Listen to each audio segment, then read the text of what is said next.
আসসালামু আলাইকুম রহমতুল্লাহি ওবরকাতুহু।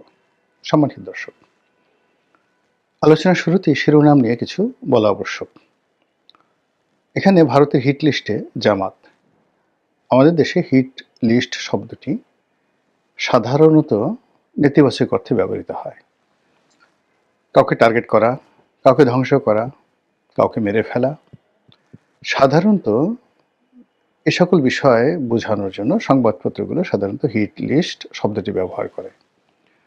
কার্যত হিট লিস্ট শব্দটি মূলত কাউকে গুরুত্ব সহকারে বিবেচনা করা, কারোর সঙ্গে সম্পর্ক স্থাপন করা এবং কাউকে একেবারে জোরাজুরি করে তার সঙ্গে একটি সম্পর্ক স্থাপন করার নামও অনেক ক্ষেত্রে হিট লিস্ট হয়ে যায়। তো সেই অর্থে দিল্লির সঙ্গে, ভারতের সঙ্গে, নরেন্দ্র মোদীর সঙ্গে বর্তমান জামাতের সম্পর্কের যে একটা নতুন দ্বার উন্মোচিত হয়েছে, এটি বোঝানোর জন্য আমি মূলত এই হিট লিস্ট শব্দটি ব্যবহার করেছি। আজ থেকে বহু বছর আগে আমার যতটা মনে পড়ে, যখন কাদের মোল্লার ফাঁসি নিয়ে খুব আলাপ আলোচনা হচ্ছিল, ঠিক ওই সময়টাতে আমি একটা পত্রিকা বের করতাম, অনলাইন পত্রিকা, যেটির নাম ছিল dnews.com, মানে differentnews.com। 2011-12 সনে যারা পাঠক ছিলেন তারা জানতেন যে এটি ওই সময়টাতে খুবই জনপ্রিয় একটি অনলাইন মাধ্যম ছিল এবং অ্যালেক্সাতে র্যাঙ্কিংয়ে এটি প্রথম 5টি শীর্ষ সংবাদপত্রের মধ্যে আমার এই পত্রিকাটি ছিল। তো সেই পত্রিকাতে প্রায় প্রতিদিনই এই চমকপ্রদ নিউজগুলো আমি দিতাম। তখন একবার একটা নিউজ করেছিলাম যে জামাতের নেতাদের যে যুদ্ধ অপরাধের বিচার হচ্ছে, এই বিচার প্রক্রিয়া প্রভাবিত করার জন্য জামাত সারা দুনিয়াতে লবিস্ট নিয়োগ করেছে এবং ভারতেও তাদের লবিস্ট নিয়োগ করা হয়েছে। তো এটা যখন ছাপা হলো, একেবারে হই হই রই রই কাণ্ড চারিদিকে। কেউ বিপক্ষে বললেন, কেউ পক্ষে বললেন। যারা পক্ষে বললেন তাদের বক্তব্য ছিল যে জামাতের সঙ্গে ইন্ডিয়ার সম্পর্ক হতে পারে, জামাতের পক্ষে সবকিছু সম্ভব। আবার অন্যদিকে যারা বিপক্ষে তারা সেই চিরাচরিত ভাষায় গালাগাল, এবং অবাকের ব্যাপার হলো যে জামাতের লোকজন এখন যত চমৎকার ভাষায় গালাগাল করতে পারে, অশ্লীল অশ্রাব্যতায় তারা বিশ্ব রেকর্ড তৈরি করে ফেলেছে, ঠিক এতটা দক্ষতা তখনও হয়নি 2011-12 সনে। কিন্তু তারপরেও তারা ওই সময় গালাগাল দিত। আমার একটা ইউটিউবে আমার একটা ভিডিও আপলোড হয়েছিল, পার্লামেন্টে জামাত বিরোধী একটা বক্তব্য দিয়েছিলাম। সেই বক্তব্যটার কমেন্টে গিয়ে আপনি দেখতে পারবেন যে ওই সময়টিতে জামাতরা কিভাবে গালাগাল করত। একদিকে তাদের বা আমি যে সময়টাতে ফাঁসি তখনও হয়নি, জামাতের বিচার প্রক্রিয়া শুরু হয়নি, পার্লামেন্টে আমার প্রথম বক্তব্যর মধ্যেই 2009 বা 10 সনের প্রথম দিকে আমি ভাষণটা দিয়েছিলাম। কিন্তু আজকের জামাতের যে গালাগাল বা যা কিছু, ওটা 2009-10 সনে কেমন ছিল তখন ওই ভিডিওটা দেখলেই আপনারা বুঝতে পারবেন। তো যেটা বলছিলাম যে জামাত ভারতের সাথে সম্পর্ক স্থাপন করার জন্য লবিস্ট নিয়োগ করেছে। তো এই ঘটনা পরবর্তীতে যখন 2015 বা 16 সনে জামাতের সঙ্গে ভারতের কী সম্পর্ক, কোন পর্যায়ের সম্পর্ক, সেটা চাক্ষুষ দেখার সুযোগ হয়েছিল। আমি শুধু এতটুকু বললাম। জামাত এই যুদ্ধাপরাধীদের যে বিচার, সেই বিচার প্রক্রিয়াতে ভারতের সহযোগিতার জন্য তাদের বড় বড় নেতাদেরকে এই যুদ্ধাপরাধের দায় থেকে মুক্ত করার জন্য করেনি এহেন চেষ্টা নেই। কিন্তু জিনিসগুলো কাঁচা হাতে তখন হ্যান্ডেল হয়েছে। আমেরিকাতে যারা বিনিয়োগ করেছে বা ভারতে যে সমস্ত কর্তাদের সাথে জামাতে যে সকল স্তরের নেতারা দেখা সাক্ষাৎ করেছে, সেখানে পারস্পরিক যে হ্যান্ডেলিংটা ভালো মতো হয়নি। আমি এরকম একটা দুটো ঘটনা জানি যেখানে ভালো মতো হ্যান্ডেলিং হলে পরিস্থিতি ভিন্নতর হতে পারত। এনিওয়ে, তো এখন যেটা বললাম যে জামাতের রাজনীতির বাংলাদেশে প্রথম থেকেই মূলধন হলো ভারত বিরোধিতা। তো সেই ভারত বিরোধিতা করে তারা রাজনীতি করে আসছে। কিন্তু আমাদের দেশের রাজনীতির দুটো প্রকৃতি রয়েছে। আপনি যদি রাজপথে লড়াই করতে চান, সংগ্রাম করতে চান, আন্দোলন করতে চান, তাহলে জনপ্রিয়তা পাওয়ার জন্য ভারত বিরোধী বক্তব্য একেবারে মুড়ি মুরকির মতো আপনি খাওয়াতে পারবেন লোকজনকে। তারপর আমেরিকার বিরুদ্ধে আপনি বক্তব্য দিয়ে, সাম্রাজ্যবাদী বিরুদ্ধে বক্তব্য দিয়ে আপনি মাঠ গরম করতে পারবেন। কিন্তু যেই মুহূর্তে আপনি ক্ষমতায় যাবেন, বা আপনি যদি সত্যিকার অর্থে ক্ষমতায় যেতে চান, যে কোনো মূল্যে আপনাকে ভারতের সঙ্গে এবং আমেরিকার সঙ্গে সম্পর্ক রক্ষা করতে হবে। 50-এর দশক থেকে, মানে দ্বিতীয় বিশ্বযুদ্ধের পরে যখন লিগ অব নেশন বন্ধ হয়ে আবার জাতিসংঘ প্রতিষ্ঠিত হলো, তখন থেকেই পাকিস্তানের জন্য এবং পূর্ববঙ্গের জন্য আমেরিকা অপরিহার্য হয়ে পড়ল। একই সঙ্গে ভারতের সঙ্গে বিরোধিতা অপরিহার্য হয়ে পড়ল বটে, কিন্তু 1971 সনের মুক্তিযুদ্ধের পর ভারতের সঙ্গে সম্পর্কটা আমাদের জন্য অনিবার্য হয়ে পড়েছে। বঙ্গবন্ধুর মৃত্যু, ভারতের সাথে সম্পর্ক স্থাপন করতে না পারার ব্যর্থতা। 1996 থেকে 2001 সনে শেখ হাসিনার ট্রিমেন্ডাস কর্মকাণ্ড, অসাধারণ ভালো কর্মকাণ্ডের পরেও তিনি ভারতের অসহযোগিতায় ক্ষমতায় আসতে পারেননি, এটা তিনি পার্লামেন্টে দাঁড়িয়ে বলেছেন। তারপর সেন্ট মার্টিন আমেরিকা চাচ্ছে বাংলাদেশের কাছে, এটা বাংলাদেশ দিতে পারেনি বা শেখ হাসিনা দিতে পারেনি, এজন্য তাকে চলে যেতে হয়েছে বা চলে যেতে হবে। এবং তিনি সেটা ডিক্লেয়ার করেছিলেন যে আমি বঙ্গবন্ধুর কন্যা, আমার ক্ষমতা দরকার নেই, কিন্তু আমি দেশ বিক্রি করে ক্ষমতায় আসতেও পারবো না, থাকতেও পারবো না, যেতেও পারবো না, যা হয় হবে। তো এখন এই যে গত 10 মাসের যে বাস্তবতা, তার আগে আরও 7 মাসের বাস্তবতা, অর্থাৎ আগস্ট মাস থেকে আজ অবধি প্রায় 17 মাস হয়ে গেল। এই 17 মাসের যে রাজনীতি, এখানে আওয়ামী লীগ খুব ভালো করে বুঝে গেছে যে তাদের কি ভুলগুলো হয়েছিল।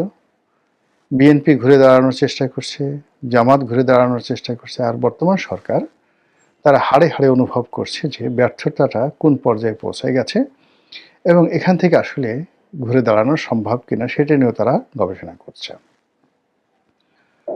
তো সেই অবস্থাতে রাজনৈতিক দলগুলোর একটা ভিন্ন ভিন্ন কৌশল থাকে।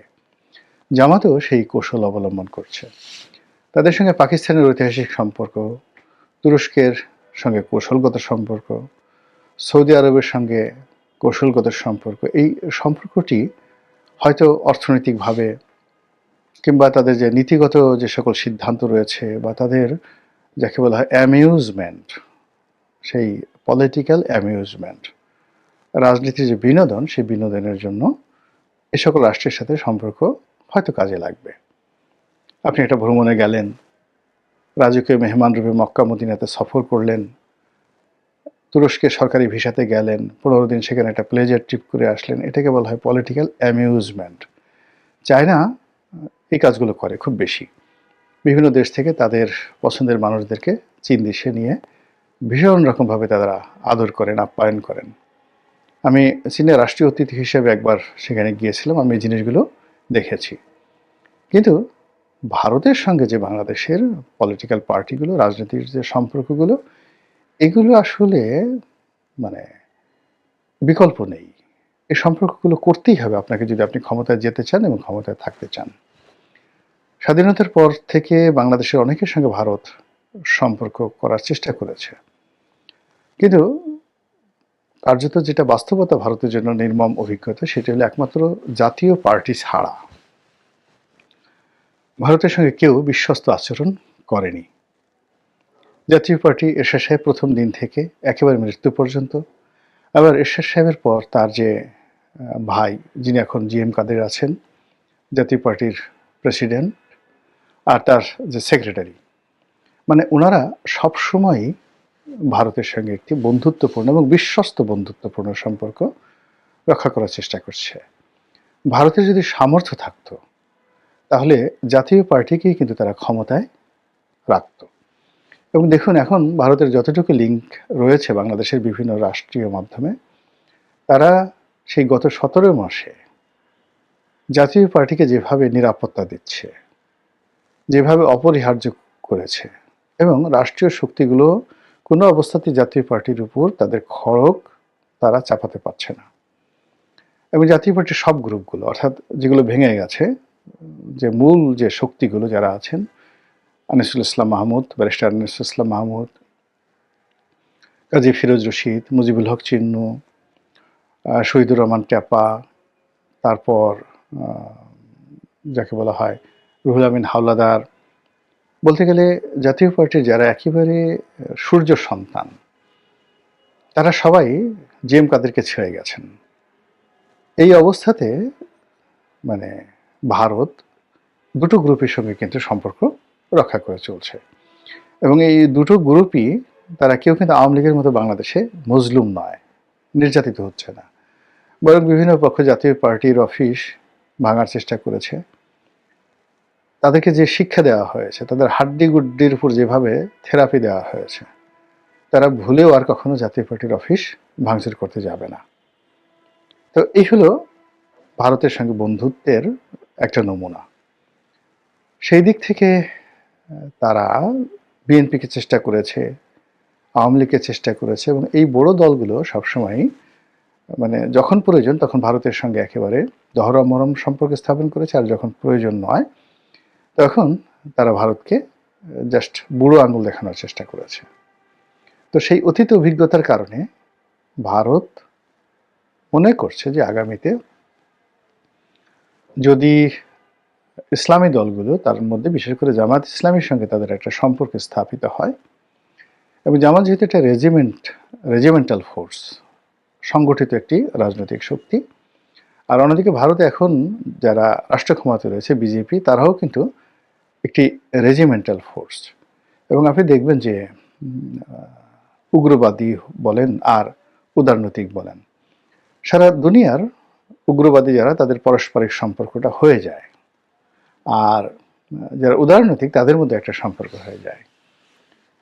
এবং এটা সব ক্ষেত্রে প্রযোজ্য। আপনি একটা নতুন শহরে গেলেন, আপনি নামাজ কালাম পড়েন, সবার আগে আপনি মসজিদে দেখা পেয়ে যাবেন, মুসল্লিদের সঙ্গে আপনার বন্ধুত্ব হয়ে যাবে। আপনি যদি নেশাখোর হন, মদখোর হন, মুহূর্তের ভিতরে আপনি শহরে ঢোকার সঙ্গে সঙ্গে আপনার মদ্যপের সঙ্গে দেখা হবে, পানশালার দেখা হবে, কোথায় কী ধরনের মাদক পাওয়া যায় আপনি খুঁজে পেয়ে যাবেন।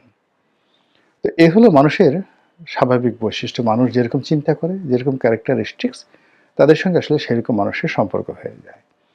তো ভারতে যেহেতু একটি উগ্রবাদী দক্ষিণপন্থী সরকার আছে, মানে আমাদের দেশে দক্ষিণপন্থী বলতে যেমন ইসলাম ধর্মাবলম্বীকে বোঝায়, ভারতে দক্ষিণপন্থী বলতে হিন্দু ধর্মাবলম্বীদের বোঝায়। তারা উভয়ই তাদের হিন্দু জাতীয়তাবাদ আর বাংলাদেশে জামায়াত ইসলামী এবং তাদের যারা বন্ধু তারা মুসলিম জাতীয়তাবাদ প্রতিষ্ঠা করতে চায়। তো সেই দিক থেকে তাদের মধ্যে মানে একই রাষ্ট্রের মধ্যে সমস্যা হতে পারে, কিন্তু ভিন্নতর রাষ্ট্রে তাদের মধ্যে কোনো সমস্যা নেই। যে রাজনীতির জিকির তুলে বিজেপি সফল হয়েছে, একই রাজনীতির জিকির তুলে জামাতেও সহযোগিতা পেলে ভারতের তারা সফল হতে পারে। এবং এই কারণে সাম্প্রতিক সময়ে যে রয়টারের খবর প্রচারিত হয়েছে, সেই প্রচারণায় আমরা দেখলাম যে জামাতের আমিরের সঙ্গে ভারতের কূটনীতিবিদদের সাক্ষাৎকার হয়েছে। যদিও এটা নিয়ে নানা রকম ব্যাখ্যা রয়েছে, বিবৃতি রয়েছে। কেউ বলছে লন্ডনে সাক্ষাৎ হয়েছে, কেউ বলছে না জামাতের আমিরের বাসায় সাক্ষাৎ হয়েছে, কেউ বলছে 5-6 মাস আগে সাক্ষাৎ হয়েছে, ইত্যাদি নানা কথা। কিন্তু বাস্তবতা হলো সাক্ষাৎ হয়েছে, এটাই ধ্রুব সত্য। এখন এই যে এই সময়টিতে জামাতের সঙ্গে ভারতের যে সম্পর্ক, দেখা সাক্ষাৎ করা, এটি বিএনপির সঙ্গে, আওয়ামী লীগের সঙ্গে বা জাতীয় পার্টির সঙ্গে ভারতের যে সম্পর্ক তার থেকে আলাদা। এর কারণ হলো যে জামাত মূলত এখন কার্যত দেশ চালাচ্ছে, আর জামাত যে প্ল্যান করে এগুচ্ছে সামনে, কোনো রকম সাড়া শব্দ না করে, নির্বাচনের মাঠে কোনো রকম সিন ক্রিয়েট না করে, তারা ম্যাটিকুলাসলি নির্বাচনে জয়লাভ করার যে পরিকল্পনা করে যাচ্ছে, এটা আমাদের বাংলাদেশের আমরা যারা আমজনতা আছি